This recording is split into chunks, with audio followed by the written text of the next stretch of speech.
Facebook is a really good way to gauge how people are talking about your issue. I think one of the mistakes that organizations make is that they build a Facebook page that's all around just their organization. And what you need to be doing is that you need to use your Facebook page as a platform to talk about issues. So if you just sit there and say, I'm going to put Julie on the spot. We're the Minnesota Housing Partnership, sign up to receive updates, things of that nature. You have to start talking about issues to kind of feel out, okay, we post an article about X. Not a lot of people seemed interested in that or responded to it. Okay, but we posted an article about this other thing.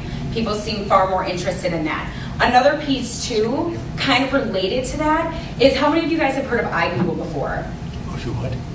Do you guys use it? iGoogle, yes. How this can be used is that you can have RSS feeds that you have linked to your iGoogle page, and they can be around issues related to your community and your organization, and that's a way for you to gauge how are people outside of our organization talking about our work, which I think is really helpful. So it's using these different kind of networks to feel out what are the messages, how are everyday people thinking about this issue. I think another tool too is that if you guys have volunteers or supporters, so using those analytics again, who have taken action time and time again, call them on the phone, talk to them, thank them, and then say, hey, here's some of the things that we're thinking that we might be focusing on in the future. What do you think about that?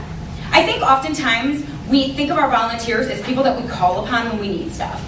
And we need to change the framework of that and start thinking of volunteers as people who add value to our organization and help shape where we head. Because if we are always setting the agenda and then expecting everybody else to come along with us, you're going to end up disappointed.